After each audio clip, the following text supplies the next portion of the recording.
The moment Rose Dalton stepped off the stagecoach in Caldwell, Kansas, in the spring of 1878, she pulled her hat down low over her face and told herself that no one would ever find her here.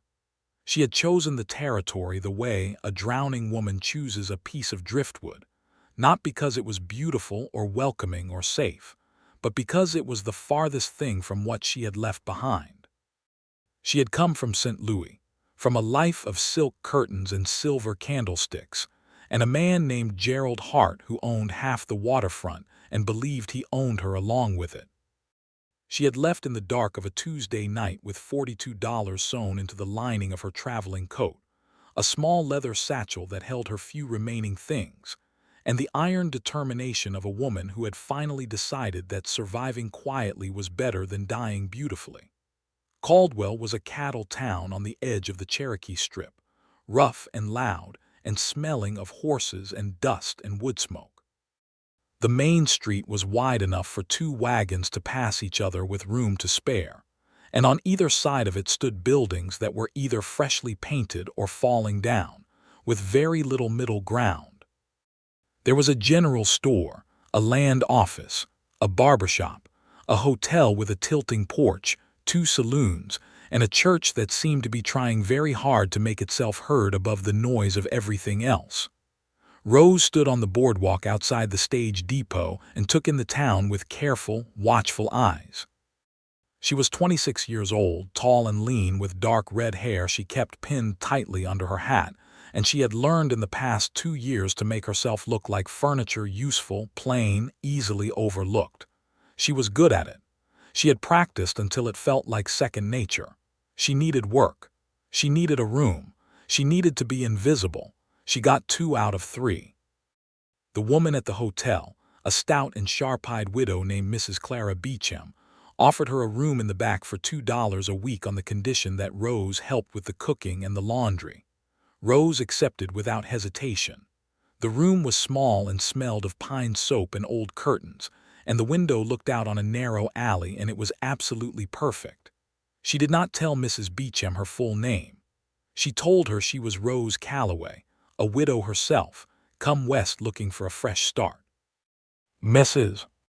Beecham studied her for a moment with those sharp eyes, took in the fading bruise that Rose had tried to cover on her left wrist, and then said, "Well, breakfast is at 6 and I don't abide tardiness." And that was the end of the interrogation. Rose thought she had done it. She thought she had disappeared. She had not counted on Jeremiah Walden. He was the town marshal, which she discovered on her third morning when she came out of the hotel kitchen at 7:30 with a basket of laundry, and nearly collided with a man who was leaning against the post of the porch, drinking coffee from a tin cup and watching the street with the quiet, unhurried attention of someone who was very good at his job. He was 31 years old, broad-shouldered and sun-darkened, with brown hair that curled just slightly at the collar of his shirt, and a jaw that looked like it had been carved out of something harder than ordinary bone. He wore a marshal star on his vest as naturally as other men wore suspenders, and his eyes, when they cut sideways to look at her, were a warm, steady amber brown that somehow managed to be both observant and kind at the same time. "Morning," he said, without making it a big event. "Morning," Rose said, and walked past him to the laundry line. She thought that was the end of it. It was not. He came back the next morning, and the morning after that, always with his coffee, always leaning against that same post, always watching the street. He nodded to her each time, said good morning or good day, or once, when a rainstorm had blown through overnight and left the street a mess of mud and puddles, simply raised his cup toward the gray sky in a gesture of wry acceptance that made her bite the inside of her cheek to keep from smiling. He did not ask her questions. He did not crowd her. He simply existed in the same space with a kind of natural, unhurried ease that she found, against her will, deeply calming. She told herself this was dangerous. She told herself she did not need calm, she needed invisible. But there was something about the way he did not push, did not pry, did not ask her anything at all, that made her feel paradoxically less guarded around him than she felt around anyone else in the whole town. It was on the 6th morning that he spoke more than 2 words to her.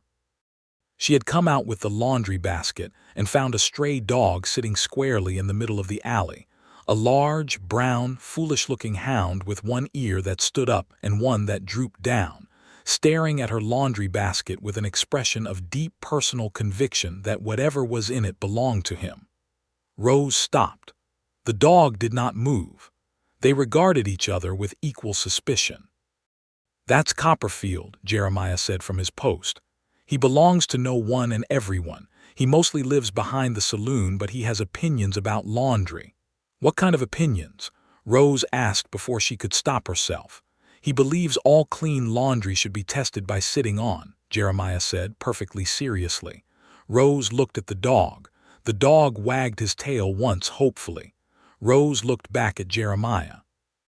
Something in her chest did an unexpected thing. It loosened, just a little, like a knot that had been pulled slightly too tight for a very long time.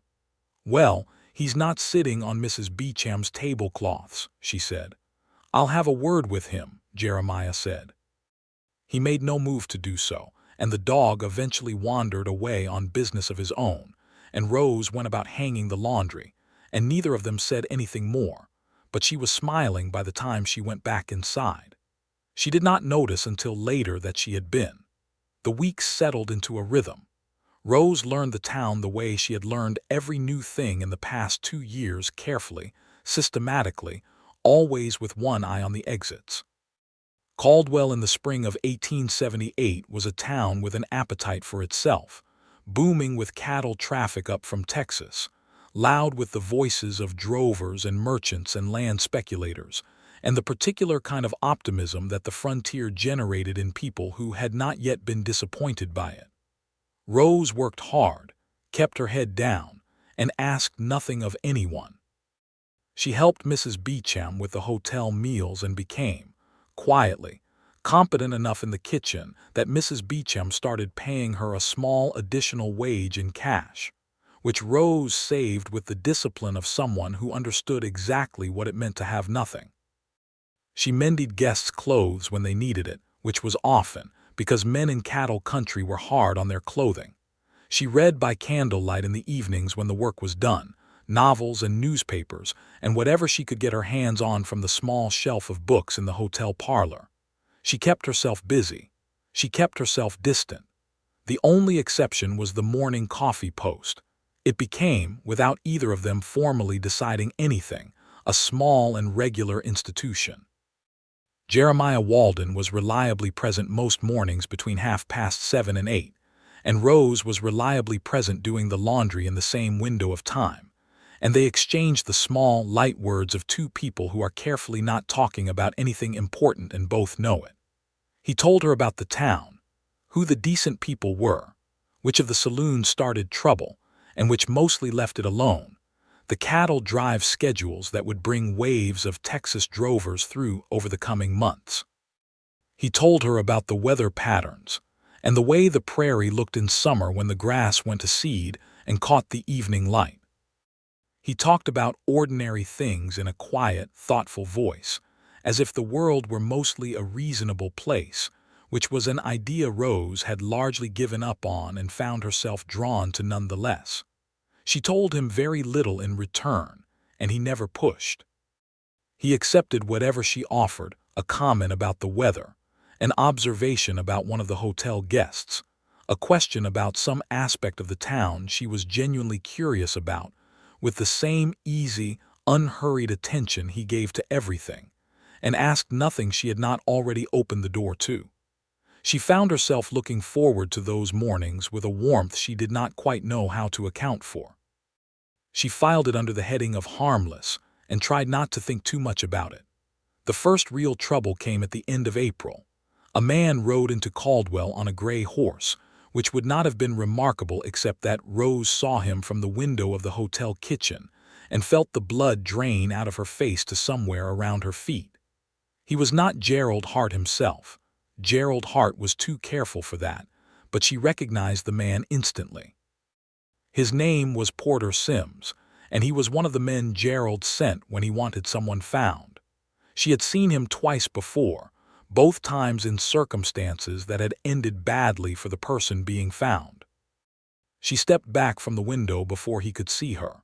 Her heart was hammering with a cold, focused urgency that she recognized as the particular fear she had lived with for 2 years, not the panicked kind, but the practical kind, the kind that demanded action. She packed her satchel in under 3 minutes. She counted her money. She thought about whether she could get to the stage depot without crossing the main street. She was halfway out the back door of the hotel when she nearly walked directly into Jeremiah Walden, who was coming around the corner from the alley with Copperfield trotting at his heels. He looked at her face and then at the satchel in her hand, and something in his expression went very careful and very still. "Miss Calloway," he said quietly. She nearly told him to let her pass. She nearly said nothing at all, but something in his face, in the steadiness of those amber-brown eyes, in the way he did not move to block her but simply stood there, giving her the choice, made the words come out differently than she had planned. "There is a man on the main street," she said, her voice low and controlled. "On a gray horse. His name is Porter Sims. He is looking for someone, and I cannot be the person he finds." Jeremiah held her gaze for exactly 2 seconds, long enough to let her know he was taking her seriously, and then he nodded once. "Go back inside," he said. "Stay in the kitchen. I'll deal with Mr. Sims." "You don't have to go inside, Rose." It was the first time he had used her real name, and the way he said it, quiet and curt, with no drama and no performance, made something in her chest do that loosening thing again, only harder this time, hard enough to hurt a little. She went back inside. She waited in the kitchen with her satchel at her feet and her hands wrapped around a cup of coffee she did not drink, listening to the ordinary sounds of the town outside the window, waiting for the sound of something breaking. It was 30 minutes before Jeremiah appeared at the kitchen door. "He's gone," he said. He came in and sat down at the kitchen table as naturally as if he had been doing it for years, and accepted the cup of coffee Mrs. Beecham, who had apparently decided not to ask any questions about any of this, immediately pressed into his hands. "I told him this was a quiet town, and we didn't have much use for outside parties conducting private business inside the city limits." "Back a little." "What happened?" Rose asked. "I pushed back more," Jeremiah said simply. He drank his coffee. "He'll ride on. Men like that don't want official complications." Rose sat across from him and looked at him for a long, honest moment. He met her eyes without flinching or performing. "You don't know who sent him," she said. "No," he agreed. "Or why?" "No, you still helped." He set his cup down and looked at her with a directness that was not aggressive but was very clear. "A woman with a packed bag and fear in her eyes is reason enough," he said. "I don't need the full story to know what matters." She looked at her hands. She looked at him. She said very quietly, "My name is not Calloway, it's Dalton, Rose Dalton." He nodded once as if this were not surprising and said nothing. He did not make it into a thing. He simply accepted it, the way he seemed to accept most things, without drama, with a kind of fundamental decency that she had stopped believing most people possessed. "Thank you," she said. "Don't thank me yet," he said, with a very small smile at the corner of his mouth that she was beginning to recognize as his version of humor. He might come back. He did. 3 weeks later, in the middle of May, Porter Sims rode back into Caldwell, this time with another man beside him, bigger, with a hard face and the careful eyes of someone who did this for a living. Rose saw them from the hotel window again, and this time she did not pack her bag. She went and found Jeremiah. He was in his office at the marshal's building, a small, spare room with a desk and 2 chairs and a rifle on the wall rack, going through papers with the focused patience of a man who did not love paperwork but understood it as a necessary part of the job. She told him about the 2 writers. He listened without interrupting. Then he said, "Tell me what I'm dealing with, Rose." She had been expecting this. She had been thinking about it since the first time, turning it over in her mind, weighing the cost and the risk of telling the truth against the cost and the risk of not telling it. She sat down in the chair across from his desk and folded her hands in her lap and said, "His name is Gerald Hart. He is a businessman in St. Louis. He owns a considerable amount of property on the waterfront and has considerable influence with certain officials in Missouri. I was engaged to him. I broke the engagement 18 months ago and left." She stopped. Jeremiah waited. "He does not accept being left," she said carefully. Jeremiah looked at her hands, the way she held them still in her lap with the practiced discipline of someone who had learned to control the outward signs of whatever they were feeling. He looked at the wrist, the one she always kept covered, where the fading yellow-green of an old bruise was just barely visible above her cuff today because it was warm and she had pushed her sleeves up without thinking. He did not comment on it. He simply said, "What do you need?" She had prepared for a lot of responses. She had prepared for disbelief, for the uncomfortable shifting of a man faced with a problem that was not his business, for the careful suggestions that perhaps she should simply go back and work things out, for the specific kind of uselessness that most men offered in these situations. She had not prepared for that. "I don't know," she said honestly. "All right," he said. He stood up. "Then let's start with what we can manage and work forward from there." What he managed in the next several hours was impressive in its practical efficiency.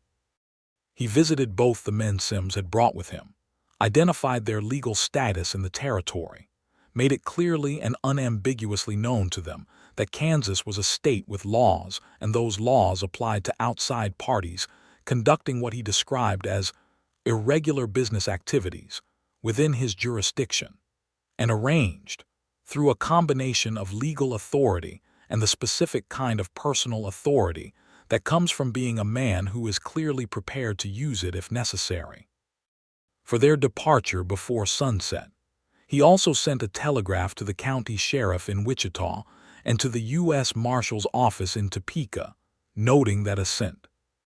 Louis businessman named Gerald Hart had been sending agents into the Kansas territory in what appeared to be an unauthorized attempt to locate and retrieve an individual who had left voluntarily. He did this methodically and without fanfare, and when he came to find Rose in the kitchen afterward, he told her what he had done in the same matter-of-fact way he told her about the weather or the cattle schedule. "You didn't have to do any of that," she said. "I'm the marshal," he said. "It's literally what I'm paid for. Harassing private citizens into leaving is not exactly what the marshal's office." "Those men were loitering with intent to conduct unauthorized business in my town," he said with a perfectly straight face. "I take loitering very seriously." This time she laughed. It came out without warning, a real laugh, quick and bright, and she could feel it in her chest like something cracking open, some seal that had been applied so long ago she had forgotten it was there. Jeremiah looked at her with an expression she could not immediately name, something warm and private, something he tucked quickly back behind his usual calm, and she thought, oh, and then was not sure what she meant by it. June arrived, and with it the full force of a Kansas summer, hot and bright and enormous. The cattle drives brought hundreds of Texas drovers into Caldwell, and the town swelled and roared and smelled even more strongly of horse and leather and raw ambition. Mrs. Beecham's hotel was full every night. Rose worked long hours and slept soundly and saved her money and was, in the private accounting of her own life, beginning to feel something she had almost entirely forgotten the texture of. She felt safe. Not comfortable, not settled. She was too experienced at caution for that. But underneath the ordinary daily tasks, underneath the noise and heat of the season, there was a bedrock of something she identified, tentatively, as security, and she was honest enough with herself to know that its source was not entirely the locked door of her room or the money in her coat lining. Some significant portion of it had a name and a Marshal star and a tin cup of coffee in the morning. She and Jeremiah had shifted, by degrees, into something she did not have a clean word for. More than an acquaintance, less than other things. He stopped by the hotel kitchen most evenings now, not just the mornings, and stayed for 20 or 30 minutes while she finished the last of the supper dishes, and they talked in a way that was different from the careful morning exchanges of the early weeks.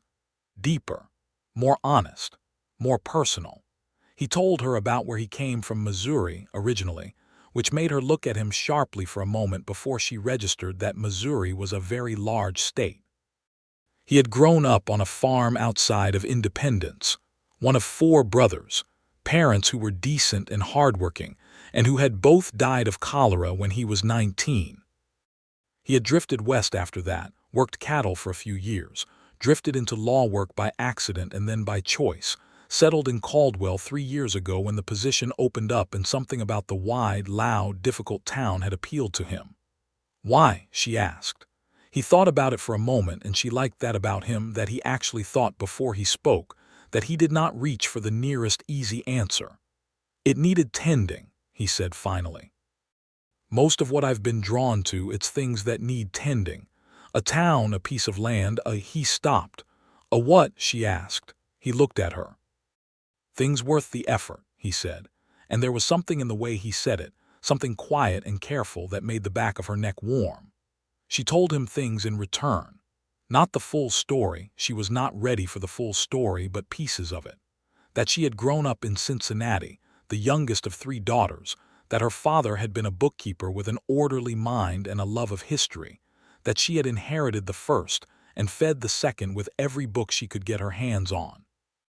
That she had been sent to finishing school at 16, and had found the whole enterprise mostly useless, but had loved the library.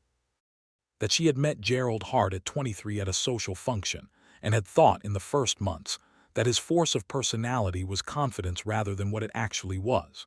She told him that part carefully, in brief and controlled words, and Jeremiah listened the same way he always listened, completely, without fidgeting or interrupting or offering unsolicited opinions. And when she was done, he said nothing for a moment and then said, "You got out?" "Yes," she said. That took considerable courage, he said. She had been called a lot of things for leaving Gerald Hart.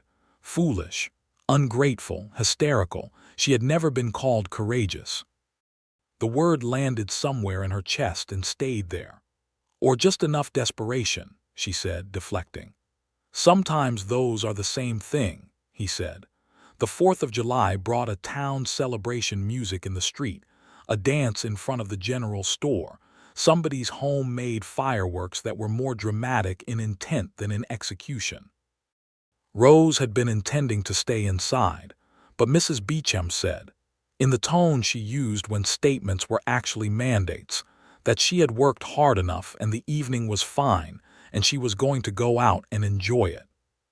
She went out and found Jeremiah standing at the edge of the crowd around the music, watching the dancers with his arms folded and a look on his face that was something between fond and resigned. "You're not dancing," she said, standing beside him. "I'm watching," he said. "Do you know how?" she asked, and then felt immediately foolish for asking it. He looked at her sideways with that small corner-of-the-mouth expression. "My mother taught all 4 of us," he said. She believed firmly in dancing and arithmetic as the foundations of a civilized life. "She sounds like a practical woman," Rose said. She was, he agreed, and there was a gentle grief in it, quiet and old, that she recognized because she had some of her own. The music was a lively fiddle tune, and the street was full of couples and children and men dancing with men when there were not enough women to go around, which was often the frontier situation, and the lanterns strung along the front of the general store made everything warm and golden and kind. "Would you like to dance?" Jeremiah asked. She looked at him. He was looking at the street, not at her, giving her the question with no pressure attached, as if it were truly a matter of indifference to him whether she said yes or no. She knew it was not. She had learned enough of his face by now to read the subtle things, the slight tension in his jaw, the way he was holding himself just a fraction more still than usual. "Yes," she said. He was a good dancer. Not showy, not effortful, just competent and easy and considerate of space, which she had not expected and which delighted her in a way she could feel all the way to her fingertips. He kept a proper distance, his hand on her back with the light, certain pressure of someone who knows what he is doing, but is being careful with something he values, and they moved through the simple steps of a country dance that she half remembered from her childhood and found coming back to her feet as if no time had passed. She looked up at him and found him already looking at her. The world went very quiet for a moment, all the music and the crowd seeming to recede to some polite distance, and she felt something she had been carefully not feeling for quite a long time, the clear and undeniable pull of one person toward another, not desperate, not dramatic, just honest and warm and very present. She looked away first. He did not comment on it. They finished the dance in comfortable silence and went back to standing at the edge of the crowd, and after a little while, he brought them both cups of cold lemonade from a table by the door of the general store, and they stood together in the warm July dark and watched the fireworks and said very little, and it was one of the better evenings she could remember in several years. She did not sleep well that night. Not out of fear, which was the usual reason, but out of an unfamiliar restlessness, a recognition that something was happening inside her that she had told herself was not going to happen here, that this was not a place for that kind of thing, that she had come to Caldwell to disappear, and disappearing people did not dance in the street with the town marshal under gold-lit lanterns and feel their hearts behave in inconvenient ways. She had a conversation with herself that was brisk and no-nonsense and entirely practical, about who she was and what she was doing here and the reality of her situation and the multiple, very good reasons why she should not allow any of this to develop further. She was very convincing. She was also, as she discovered over the course of the next several weeks, unable to do a thing about it, because it was not a thing she was doing. It was a thing that was happening, organically and undramatically and completely without her permission, the slow way that water finds its level in a landscape, not forced, not rushed, simply inevitable given the shape of things. Every morning, every evening, every quiet conversation in the kitchen or on the hotel porch, or walking back from the general store where she had gone for supplies, each one added something to a structure that was being built without blueprints, simply by the continued presence of two people who were, against the odds, genuinely suited to each other. In August, one of the worst summer storms Rose had ever experienced rolled across the Kansas prairie and howled through Caldwell for 2 solid days. The street became a river, the hotel roof leaked in 3 places, and Mrs. Beecham's entire stock of preserved peaches that she kept in the back storeroom was endangered by a flooding floor. Rose spent most of the first day bailing and repositioning pots under the leaks, and helping Mrs. Beecham move the peaches to higher shelves, and when Jeremiah appeared at the kitchen door in the late afternoon, soaked completely through from checking on the town's buildings and residents, she handed him a dry towel without being asked and started heating soup without thinking. He sat at the kitchen table and dried his hair with the towel and said, "Well," with a great deal of feeling, as if that were a complete sentence, which in context it entirely was. "How bad is it?" she asked. "2 buildings lost their roofs. The north stable is flooded, but the horses are out and safe. Old Mr. Parsons on the edge of town needs a new wall, but he's dry for now." He paused. "Mrs. Ketterman had her baby, right in the middle of all of it. Boy, both fine." Rose turned from the stove and looked at him. "You delivered a baby." "Doc Hadley was there," Jeremiah said, with the particular dignity of a man who would very much like this to be true. Then, after a pause, "I helped." She stared at him for a moment and then started to laugh, and he looked at her with an expression of mild, wounded protest that only made it worse.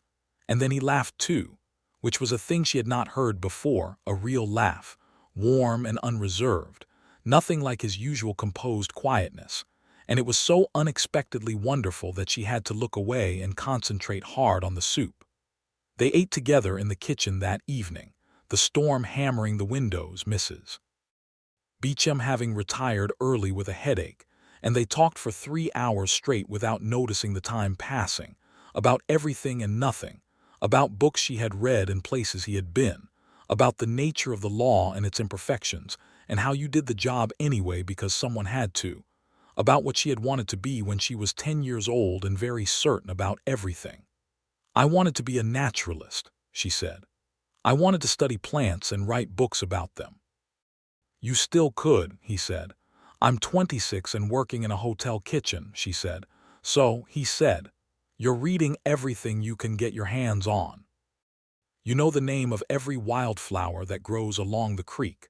I've heard you tell Mrs. Beecham more about prairie botany than Mrs. Beecham ever wanted to know. You've been paying attention, she said, and then realized she had said it with more warmth than she had intended. He met her eyes across the kitchen table and the lamplight between them and said, very quietly, yes. The words sat in the air between them, simple and entirely weighted. Rose put her hands around her coffee cup and looked at the table for a moment. She said, Jeremiah, testing the shape of his first name, which she had not used before. I should tell you that I am not someone you should. I know, he said. She looked up. You don't know what I was going to say. No, he agreed. But whatever it is, I know what you're carrying, and I'm not asking you to put it down before you're ready. I'm just here. She looked at him for a long, serious moment, this man who had helped her without demanding explanations, who had pushed back her hunters without making it about himself, who laughed at a good joke and listened to the whole of a thing before responding and had apparently delivered a baby in a thunderstorm and found this only moderately remarkable. You are a very unusual person, she said. My brothers say the same, he said. They mean it as a criticism. She smiled. He smiled back. The storm went on outside, and the lamp burned steadily between them, and she thought that perhaps the disappearing she had come here to do had already happened, that some former version of herself, the frightened one, the sealed-up one, was the thing that had disappeared, and what was left was starting to look like something else entirely. September brought a change in the air, the first cool edge of fall coming into the mornings, the light going golden and long, the cattle drives thinning out as the season wound down. Caldwell breathed a little easier. The rowdy energy of the summer began to settle, and the town showed its quieter face, the one that was about people making lives rather than just making money. Rose had been in Caldwell for 5 months. She had money saved, more than she had arrived with, substantially more. She had made, without entirely intending to, a small network of people who knew her and depended on her in small daily ways. Mrs. Beecham, who would not have called it friendship in plain terms but who saved the best cuts of apple from the barrel for Rose without commenting on it. The woman at the general store, Nettie Pryor, who shared her copy of the Kansas City newspaper when she was done with it. Doc Hadley, who had started leaving his medical texts on the hotel parlor shelf when he was done with them after he noticed Rose reading everything available. And Jeremiah, who was increasingly not a separate category from the rest of her life, but woven through all of it, the way the morning light came through every window regardless of which room you were in. She was thinking about this, sitting on the hotel porch in the evening cool with a book in her lap she was not reading, when she heard the arrival of the eastbound stage and looked up and went completely still. The man who stepped off the stage was not Gerald Hart's hired agent this time. It was Gerald Hart himself. He was 51 years old, heavy-shouldered, with the satisfied look of a man who had never been denied anything that mattered to him. He wore a good suit, dust-stained from the road, and he was looking at the town with the particular expression of someone who has been greatly put out and intends to be compensated for it. He had not yet seen her. She was in the shadow of the porch overhang, still as a held breath. She stood up. She walked with steady steps and a steady face directly to the marshal's office. Jeremiah looked up from his desk when she came in. He read her face in under a second. "Tell me," he said. "Gerald Hart is on the main street," she said. "Just came off the eastbound stage." Jeremiah stood up immediately. He reached for his hat. "Stay here," he said. Jeremiah rose. He stopped in front of her close enough that she could see the careful, controlled purpose in his face. "Stay here, lock the door, I mean it." She wanted to argue. She did not argue because she could see in his eyes that this was not about doubting her capability. It was about him needing to focus entirely on what he was going to do and not on whether she was safe. She locked the door. She sat in his chair because it was closest, and she looked at his desk. At the neat stacks of paper, the pen placed carefully parallel to the edge of the blotter, the photograph of 4 young men in front of a farmhouse that must have been him and his brothers, and she breathed deliberately in and out and waited. She heard voices outside, not close enough to make out words, but tone told enough. Gerald's voice. She recognized the controlled aggression of it, the particular timbre of a man who is accustomed to being the most important person in any conversation. And then Jeremiah's voice, which she could not hear well but whose quality was entirely different, even, unhurried, carrying in it the bedrock certainty of someone who is not going to be moved by the force of another person's conviction that he should be. There was a longer silence. Then Gerald's voice again, louder, sharper. Then Jeremiah's, the same as it had been. Then nothing. 10 minutes later, Jeremiah unlocked the door and came back in. "What happened?" she said, standing up. "I told him that according to the law of the state of Kansas, you were a free citizen who had broken no law, had committed no breach of contract recognizable by this or any court, and that he had no legal authority or standing to compel your return." He sat down in the other chair. He disagreed. And I told him that he was welcome to take the matter up with the county court in Wichita, which he would be entitled to do, and that until such time as a court of law issued an order that required me to act otherwise, he would not be approaching, speaking to, or otherwise interfering with you while inside my jurisdiction. He paused. I also made it clear that his previous practice of sending hired agents into my town was known to the U.S. Marshal's office in Topeka and would be addressed accordingly if it continued. Rose stared at him, and he just accepted that. He was not happy about it, Jeremiah said. He made that abundantly clear, but the law is the law. Even men like him know when they're standing on the wrong side of it, and he's smart enough not to want a legal record that shows he's been coercing and harassing a woman across state lines. He looked at her steadily. He will likely take the next stage out tomorrow. I'll make sure of it. She sat back down. Her hands, she noticed, were shaking slightly, not from fear exactly, but from the aftermath of it, the long-held tension releasing. "He won't give up," she said. "Not entirely, he doesn't." "No," Jeremiah agreed. He did not pretend otherwise. "But you're not alone in this anymore, and that changes things." She looked at him. The lamp on his desk lit his face from the side, and he was looking at her with that direct, honest attention that she had come to recognize as simply the way he looked at things he cared about. "Jeremiah," she said. "Yes." She thought about all the things that were true and that she had been careful about and that she perhaps needed to stop being quite so careful about. She said, "I do not know what I would have done without you." "You would have managed," he said with complete certainty. "You are not someone who doesn't manage. You would have found a way." "Maybe," she said, "but it would have been much harder." She paused, "and much lonelier." He looked at her for a long, still moment. "Yes," he said, "I know that feeling." She reached across the desk and put her hand over his, which was resting flat on the blotter, and she felt him go very still, not with stiffness or surprise, but with the absolute, present attention of someone who is receiving something important and wants to be entirely there for it. His hand turned under hers and held it, warm and steady. They stayed like that for a while, not speaking, the night quiet around the marshal's office, the town going about its ordinary business outside, and it was the most uncomplicated thing Rose had felt in a long time. Gerald Hart was on the morning stage east, as Jeremiah had said he would be. Rose watched from the hotel porch and felt the particular kind of relief that does not arrive as a flood, but as a slow, deep exhale, the kind that happens when something you have been tensed against for a very long time finally, genuinely moves away. She was still watching the stage disappear down the road when she heard Jeremiah's step on the boardwalk behind her. "He's gone," she said. "He's gone," Jeremiah confirmed. He came and stood beside her, and they both looked at the empty road for a moment. Then he said, "I need to tell you something." She looked at him.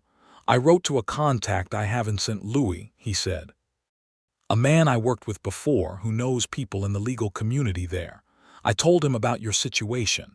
He's looked into Hart's operations." He paused, choosing his words with care. "It appears that Gerald Hart has been operating certain aspects of his waterfront business in ways that are considerably outside legal boundaries. My contact has shared the relevant information with the appropriate Missouri authorities." Rose went very still. "What does that mean?" "It means that Mr. Hart is going to be considerably occupied with his own legal difficulties for the foreseeable future," Jeremiah said, "and that he would be very unwise to draw any additional attention to himself by pursuing you in any way that could become part of a public record." She stared at him. He was looking at the road, his expression composed and thoughtful. "You did this," she said. "You arranged this." "My contact did the actual work," he said. "I just asked the right questions." "Jeremiah Walden," she said. He looked at her, and there was something slightly uncertain in his face, for the first time a willingness to be told he had overstepped, to be corrected. "I should have told you before I did it," he said. "It was your situation and your story. I acted without—" "Don't apologize," she said. "Please do not apologize." She stepped forward, closed the small distance between them, and took his face in her hands the way you do something you have been wanting to do for a long time and have just decided is worth the risk. She kissed him. Right there on the hotel porch in the morning light, which was very much a public place, in a town where everyone knew the marshal and everyone knew Mrs. Beecham's kitchen assistant, and she did not care even slightly. He kissed her back with a directness and a warmth that was entirely consistent with everything else about him, and his hands came up to hold her as if she were something real and important and worth holding carefully.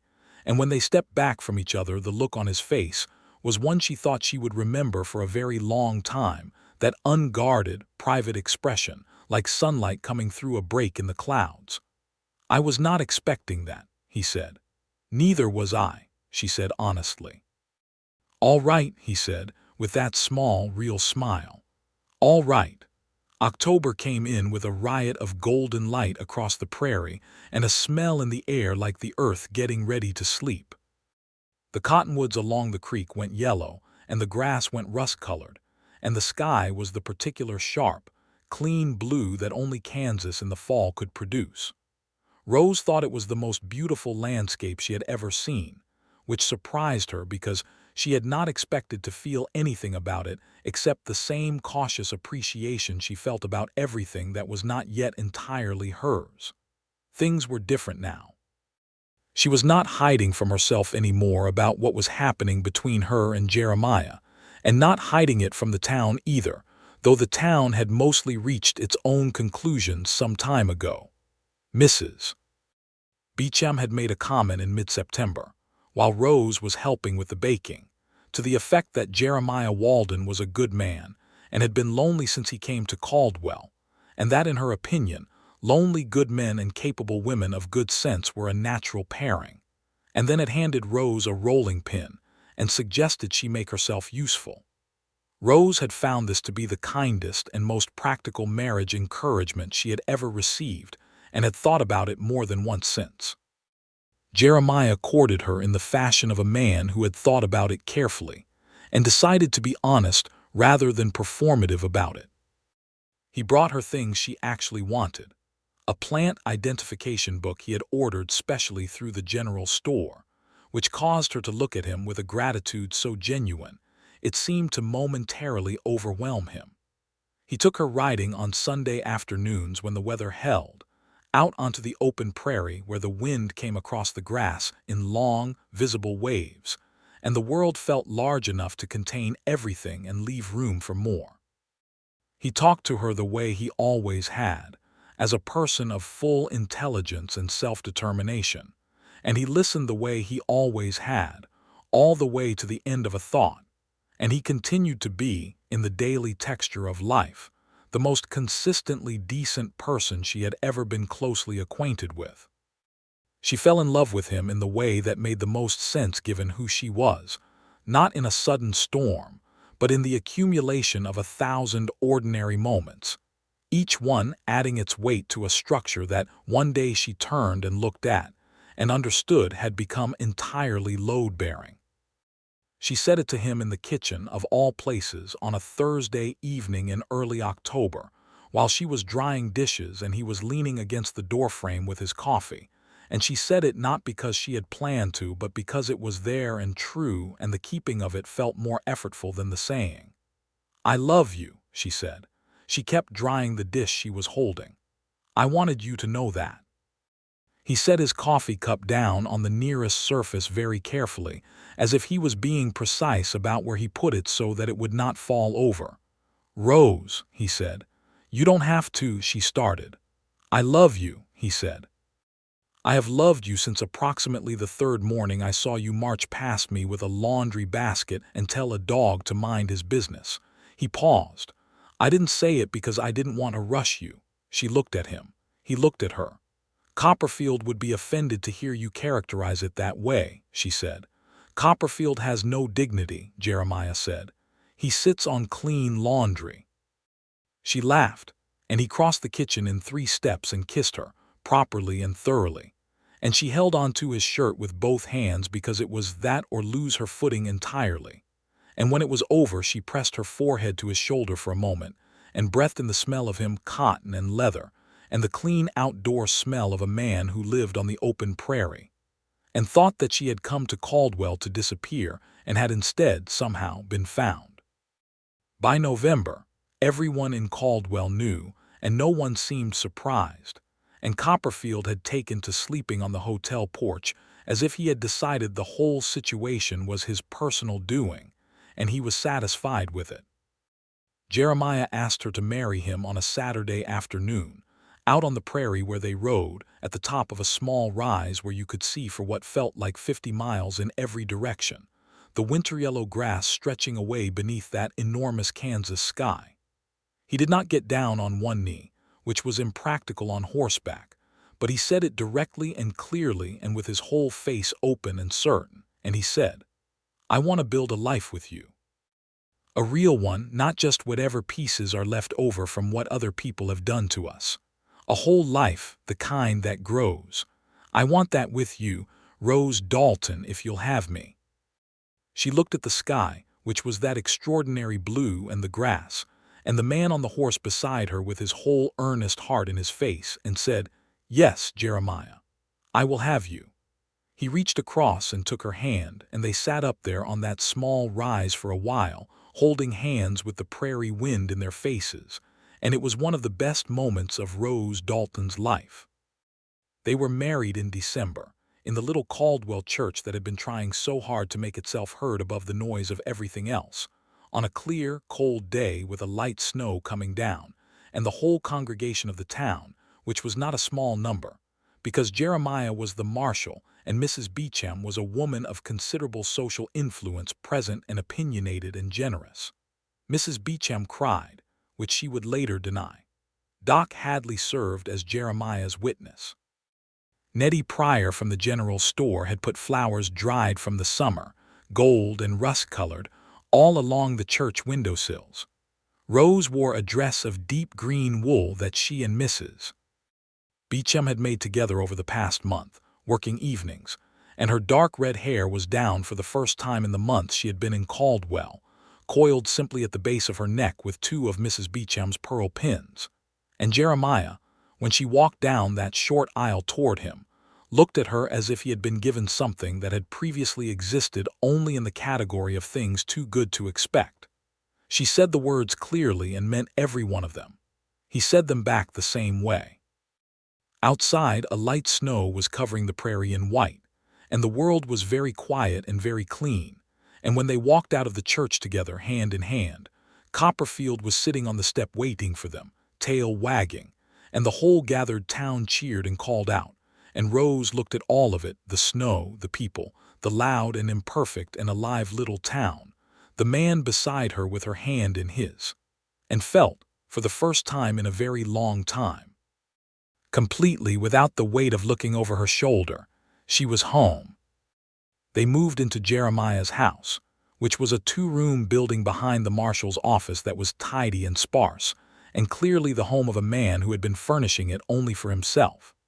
Rose approached this situation with the same practical thoroughness she brought to everything, which meant that within a month the house had curtains and a proper kitchen shelf, and 3 additional chairs, and a bookshelf that she built herself from lumber the general store had delivered, to Jeremiah's open-faced delight. He came home one evening to find her on the floor with a hammer and wooden pegs, the instructions for the bookshelf, which she had written herself based on a method described in a woodworking manual Doc Hadley had lent her, spread on the floor beside her, and he stood in the doorway and looked at her for a long moment and said, "You are extraordinary." "The joint is not level," she said, focused on the shelf. "I know," he said fondly. "Stop looking at me like that and help," she said. He sat down on the floor beside her and held the frame steady while she pegged it, and they worked together until the bookshelf stood, a little imperfect and extremely solid, against the wall where she had decided it would go. She filled it that evening with everything she had accumulated: the plant identification book, the medical texts from Doc Hadley, the novels and newspapers, a history of the Kansas territory she had borrowed from the land office and never quite returned. She was happy. It was as simple and as astonishing as that. Word came from Missouri in February, through Jeremiah's contact in St. Louis, that Gerald Hart had been formally charged with fraud and conspiracy in relation to his waterfront business operations. The letter noted that he had agreed to a settlement with the relevant authorities and was facing considerable financial and legal consequences that were, in the careful phrasing of the legal world, likely to occupy his attention indefinitely. The letter did not explicitly say that he would not be pursuing Rose Dalton Walden anymore, but it said everything that needed saying in the facts it contained, and Rose read it twice and then folded it and put it in the bottom of her trunk, and then took it out and read it one more time and then put it away for the last time and thought, with a quiet and thorough satisfaction. Done, she told Jeremiah over supper that evening. He listened all the way to the end of it, and when she was done he said, "Good." "That's all?" she asked. "That's all," he said. "It's over. Now we eat supper." She looked at him across the small table, in their small kitchen, in their small house in the middle of this loud and beautiful and complicated place, and thought that she had never in her life been so thoroughly and correctly understood. Spring came back to Caldwell, greening the prairie, filling the creek, bringing the birds back in enormous swooping clouds, and Rose went out into it with everything she had. She had started writing in the evenings, a systematic account of the wildflowers and prairie plants she observed on their Sunday rides, detailed descriptions, growth habits, seasonal changes, all of it organized with the meticulous care of her bookkeeper father's daughter, and the love of the naturalist she had always wanted to be. Jeremiah read every page she gave him with genuine interest and asked good questions, and Doc Hadley declared it excellent and introduced her, through a letter, to a botanist he knew at the University of Kansas in Lawrence. She wrote to the botanist. The botanist wrote back at length, with enthusiasm. A correspondence began that was, over the following months, one of the great pleasures of her intellectual life. Caldwell grew around them. New buildings went up. The cattle trade expanded and then contracted and then found its new shape. A school opened, which was the subject of considerable civic satisfaction, and Rose volunteered to help with the reading lessons on Tuesday and Thursday afternoons, which she discovered she loved with an immediacy that surprised her. The children were loud and funny and entirely earnest, and she found in the work a satisfaction that was different from her writing but equally real.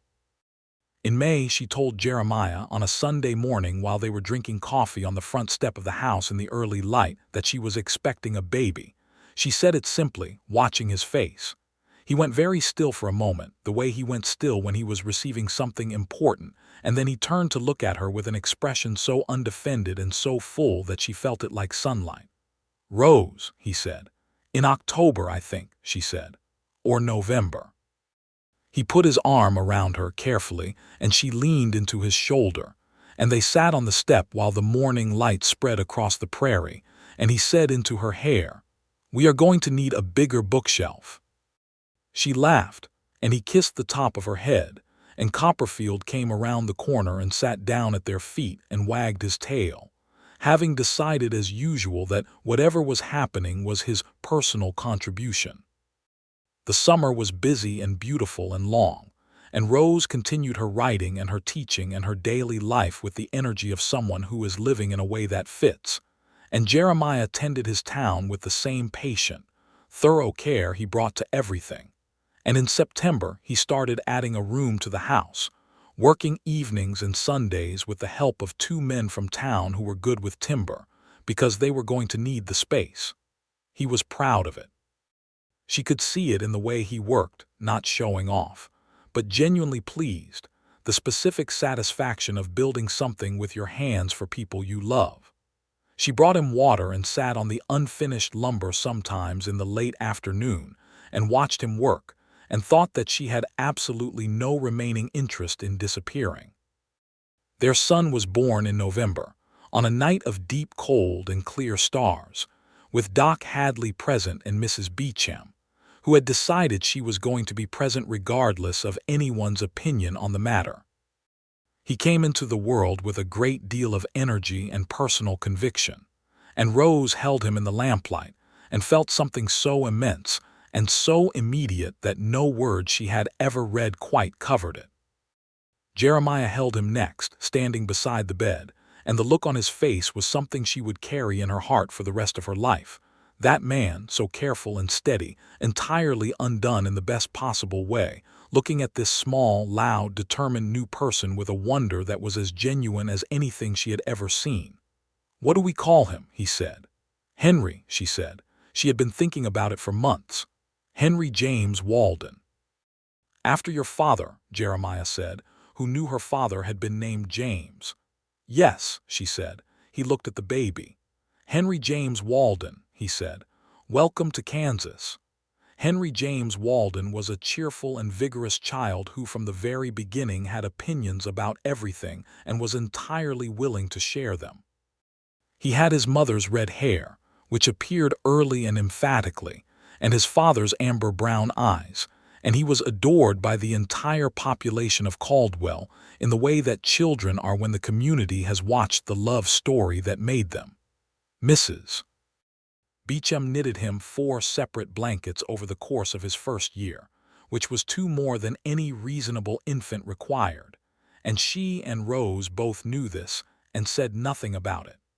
Doc Hadley visited regularly under the guise of professional concern, but mostly to hold the baby and talk botany with Rose. Copperfield took one sniff of the new situation and decided that Henry was his personal responsibility, and spent so much time on the front step of the Walden house that Jeremiah eventually put down a folded blanket for him there, which Copperfield accepted as his due. Henry's first full year was full of the ordinary and extraordinary things that first years are. His first solid foods, which he approached with the same enthusiasm he brought to everything.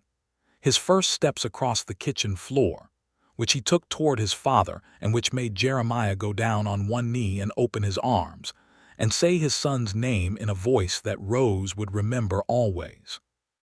His first recognizable words, which were, in order, Mama, dog, and then, with great determination, book, because Rose read to him from the time he was 6 weeks old, and he had always seemed to regard the books themselves as interesting objects. She laughed about this for days. The spring after Henry was born, Rose's botanical notes, organized and expanded over the past year and a half, were published as a monograph by the University of Kansas Press, with a foreword from the botanist in Lawrence who had become her correspondent and friend.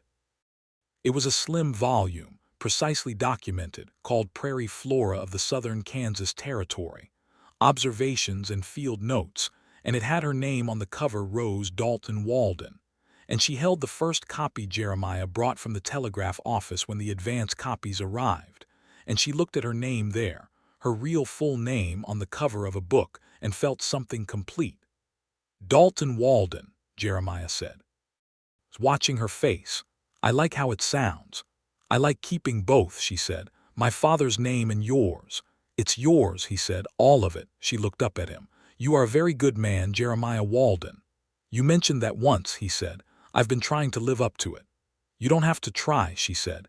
He smiled, that real smile, the warm and private one that was still, even after a year and a half of marriage, capable of doing something uncomplicated and wonderful to her heart. The summer Henry turned 2 brought something unexpected, a letter from Cincinnati.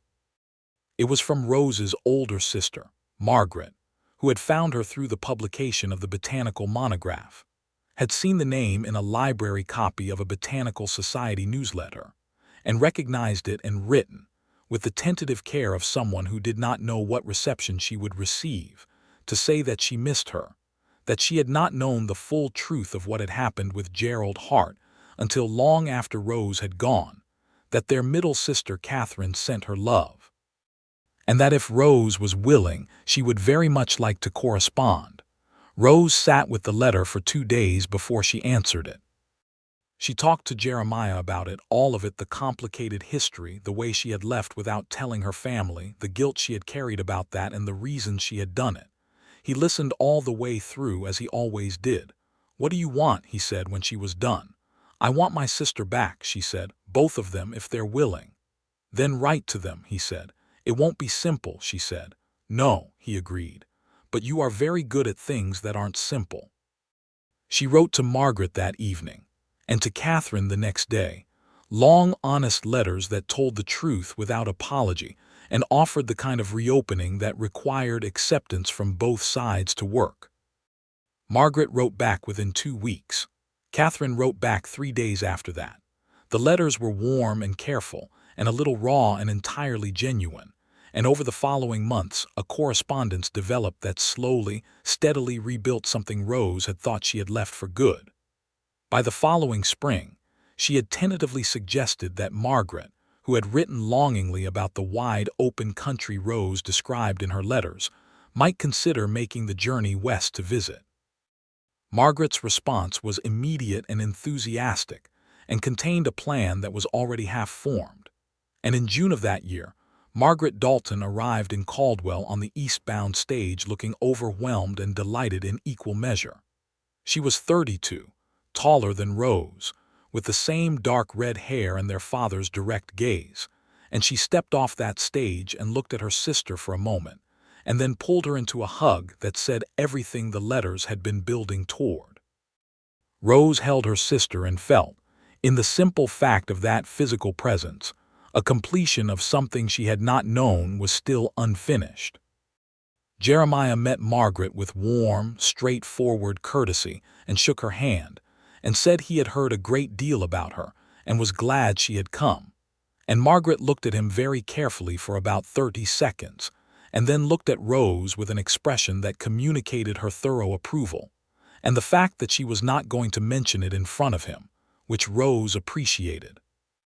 Henry, who was nearly 2.5 and already a person of formidable personality, took one look at his aunt and decided she was excellent, and spent the first 3 days of her visit following her everywhere with the focused determination of a small dog who has found a person of interest. Margaret, who had no children of her own and had not until that point considered herself particularly drawn to them, was entirely charmed. "He has your stubbornness," she told Rose. "He has Jeremiah's eyes and my stubbornness," Rose said. "He will either save the world or reorganize it into something unrecognizable." "Both, probably," Jeremiah said from across the room without looking up from his newspaper. Margaret stayed for 3 weeks and left saying she would come back, and Rose believed her and was right. The years settled into themselves with the comfortable weight of a life that is being genuinely lived. Caldwell grew and changed, as all frontier towns did, some for the better, some for the complicated, some in ways that were not simple to assess. The cattle trade shifted routes. New settlers came.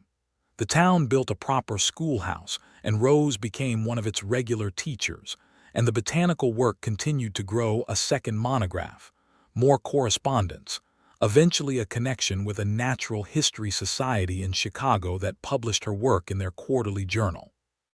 Jeremiah remained the marshal, steady and thorough, known throughout the county as a man you could count on to be fair and to hold the line without cruelty, which was not a common combination.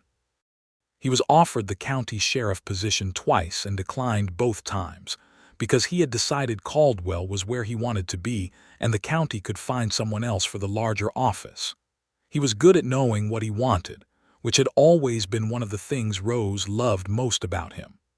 In the autumn of Henry's 4th year, Rose told Jeremiah, on the same front step where she had told him about Henry, that they were expecting again. He looked at her with the same expression, that unguarded, full, entirely certain warmth, and said, "Is Henry going to be insufferable about being the older one?" "Almost certainly," she said. "Good," Jeremiah said. He could use the character building. The second child was a girl, born the following May on a morning of warm rain, quieter in her arrival than her brother had been but no less certain in her presence. She had Jeremiah's brown hair, and what appeared to be, in those first days, his particular brand of calm watchfulness, already looking at the world with curious, steady attention. They named her Alina, for no one in particular except that it was the right name, solid and graceful, and hers entirely. Henry's response to his sister was one of the better things Rose had ever witnessed. He came in to see her the morning after she arrived, led by Jeremiah's hand, and stood by the bed and looked at Alina with great seriousness for a long time, and then looked up at Rose and said very solemnly, "She's small." "She'll get bigger," Rose said. Henry considered this. "Copperfield was small," he said. "Now he's big." "Something like that," Rose said.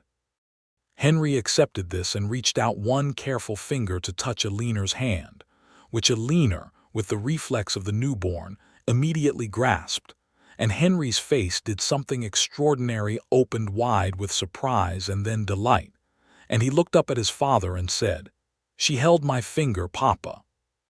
Jeremiah crouched beside him. "She knows you already," he said. Rose watched her husband and her son looking at her daughter, and thought that she had come to this territory to disappear, and had instead made more of herself than she had previously known was possible, and that the person who had found her, the only one she had not run from, had given her not just safety, but the particular kind of expansion that only happens when you are truly and completely loved.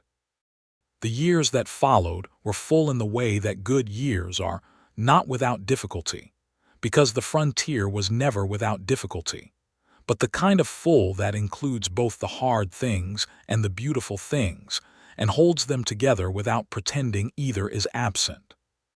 There was a bad winter when the cattle losses were devastating for the surrounding farms, and Jeremiah worked himself to exhaustion, helping to organize relief, and Rose cooked for 3 weeks straight, feeding people who came in from the outlying ranches. And they fell into bed at midnight and got up at 5 and did it again. There was a spring flood that took out the bridge and half the South Road and required the entire town to rebuild, which it did, loudly and with considerable argument and eventual success. There was a stretch of 3 months when a group of outlaws operating in the region made Jeremiah's job more dangerous than usual, and Rose discovered, with some surprise, that she had developed the capacity for a focused, practical kind of worry that did not paralyze her but simply sharpened her awareness. She knew where he was. She knew his patterns. She trusted him to be exactly as competent as he had always demonstrated he was. He came home from those months intact and mildly aggravated about the paperwork involved in the legal aftermath, and she handed him coffee and sat across from him and let him talk through his irritation at the reports the county required, and then she said, "I need you to look at something in my new chapter before I send it to Lawrence." And he said, "Yes, all right," and they were home. Henry grew into a bright, energetic boy who loved horses and mathematics and had Rose's habit of asking questions until he understood something completely. He was kind in the way his father was kind, practically, without performance, the kind of kindness that shows up in the doing rather than the saying. By the time he was 8, he was the unofficial junior assistant to both his parents, helping Jeremiah with small tasks around the marshal's office, helping Rose organize her botanical specimens and field notes, competent at both and proud of neither, which was exactly right. Alina grew quieter and deeper, with Jeremiah's observant steadiness and Rose's love of reading, and a precision of thought that was entirely her own. She drew beautifully, from very young, and Rose gave her paper and good pencils, and eventually, when she was old enough, began using Alina's careful botanical illustrations in her own field notes, which pleased Alina with a seriousness far beyond her years. The Walden house was full of books and voices, and the smell of whatever Rose was cooking, and the particular quality of light that came through the west windows in the late afternoon, and Copperfield, who had lived on that front step for years in increasingly comfortable dignity, finally died in the spring of Alina's third year, old and well-fed and entirely satisfied with his life. Henry cried, which was right. They buried him in the yard under the cottonwood tree, which was also right. Jeremiah made a small wooden marker, which said only COPPERFILD, because he had been a dog with the confidence of a king and required no further description, and Henry and Alina put prairie flowers on the grave, and Rose held Jeremiah's hand in both of hers, and it was sad in the good way. The way sadness is when it is the full cost of loving something completely. 3 months later, a small tan dog of highly uncertain parentage appeared on the front step in the morning, as if it had simply decided that this was the right location for a dog of its qualities, and Henry named it immediately and with great conviction: Pickwick. Pickwick did not sit on laundry, which was a character improvement over his predecessor, but he did steal bread, and had strong opinions about who should be allowed in the front yard, opinions that he shared vocally with all comers, which Jeremiah said he found professionally relatable. Margaret came back twice more in the years that followed, and on the third visit she brought Catherine, who had finally made the journey west with her husband, a sensible man named Tom Reeves, who immediately got along very well with Jeremiah and spent most of the visit riding the countryside and asking Jeremiah questions about land. Catherine was warm and direct and funny in a dry way that Rose had forgotten and was delighted to recover, and she and Rose spent 3 evenings at the kitchen table talking, really talking, the kind they had not done since they were girls, while Tom and Jeremiah sat on the porch and discussed things that were ostensibly about land and cattle and the territory, but were mostly, Rose suspected, about the particular pleasure of sitting quietly with someone you are comfortable with. On the last evening of the visit, Catherine took Rose's hands across the table and said, "You look like yourself." Rose understood what she meant. She looked like the person she was supposed to be, which was not the person she had been in St. Louis, not the person who had stepped off the stagecoach in Caldwell with her hat pulled low and her $42 sewn into her coat and her determination to become furniture. "I am," she said. Word came, some years later, through Jeremiah's old Missouri contacts, that Gerald Hart had died of a heart condition, in reduced circumstances, having lost most of his property and influence in the legal proceedings that had followed the investigation Jeremiah had quietly set in motion back in the first year. Rose received this news on a Tuesday morning and sat with it for a while and felt nothing complicated, just the quiet closing of a door she had already walked through and left far behind. She told Jeremiah that evening. He looked at her carefully. "All right," he said. "Yes," she said. "Entirely all right." She paused. "Free, I suppose, in the official sense, but I have been free for a long time." "Yes," he said, "you have." She looked at him across the supper table. In their kitchen that smelled of wood smoke and the venison stew she had been making since that recipe she found in a newspaper 2 years ago that Henry declared the best thing he had ever eaten. She looked at the man who had found her when she was trying not to be found, and who had understood somehow from the very beginning that finding was not the same as keeping, that what he offered was not a cage or a rescue or a claim, but simply a presence, steady and warm and entirely on her side, and that she had chosen to stay in the radius of it freely and would choose it again every time. "Jeremiah," she said. "Yes, I love you." He looked at her with that expression, the real one, the one he kept mostly private, that was warm and certain and entirely unhurried. "I love you," he said. "I have told you this regularly and intend to continue." "Good," she said. "Pass the bread." He passed the bread, and Henry demanded to know whether there was more stew, and Alina had a question about a word she had found in a book that she did not think the dictionary had correctly defined, and Pickwick made his views about the smell of the stew known from his position by the stove, and the kitchen was full of all of it, the noise and the light and the warmth and the specific, irreplaceable weight of a life built piece by piece from honest love and daily work, and the deep roots that grow when you stop running and start staying. Rose Dalton Walden had come to the territory to disappear. She had found instead herself the full version, the one with the botanical monographs and the school teaching and the sister she had recovered, and the children who were growing into remarkable people, and the house that smelled like her, and the man who had offered his presence without conditions, and held her hand through the unraveling of everything she had feared and the building of everything she had wanted. She had been found by one person, the right one, and she had not run. She stayed. She was still staying. And every morning, for all the years that followed, she watched the light come up over the Kansas prairie from the doorway of her house, that wide, clear, almost unbearably beautiful light that fell across the grass and the cottonwoods and the good plain country she had chosen. And she thought that the distance between the woman she had been and the woman she was could not be measured in miles, only in the accumulation of chosen mornings, of ordinary days lived with their whole weight, of coffee on the front step and a husband who listened and children who grew and work worth doing and love that was not a rescue but a partnership, freely entered and freely continued and better every year than the last. This was the life, all of it exactly this. She would not have changed a single morning.